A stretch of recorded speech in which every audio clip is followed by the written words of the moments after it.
বাংলাদেশের একজন প্রখ্যাত অর্থমন্ত্রী ছিল সাইফুর রহমান, সিলেটের মানুষ, এত উচ্চ শিক্ষিত মানুষ, কিন্তু সংসদে দাঁড়িয়ে উনি বলতেন বাংলাদেশ সরকার 1 কোটি টাকা বাজেট করছে।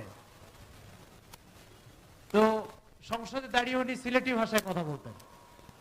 তো সিলেটি মানুষের ভাষা সংসদে যাওয়ার পরে পরিবর্তন হয় না, ফলে এখানে সিলেটে বসে তাদের আবেদন নিবেদন যে পরিবর্তন হবে এটা ভাবা যায় না। এখানেও এই ভাষায় কথা বলতে পারলে যে ভালো হতো এটা সহজে অনুমান করছি। সিলেটি ভাষায় ওয়াজ করার ব্যাপারে সম্পূর্ণ অক্ষম এবং ব্যর্থ। সিলেটি ভাষা এটা আমার জানা নেই, বলতেও পারি না। আপনারা আমার এই দুর্বলতা মেনে নিয়ে ইনশাআল্লাহ আশা করি কথা শুনবেন। সিলেটি মানুষের আদত হচ্ছে যদি ওনাদের নিজস্ব ভাষায় কেউ কথা বলে তাহলে সেটাকে খুব আন্তরিকতার সাথে শুনে এবং মূল্যায়ন করে।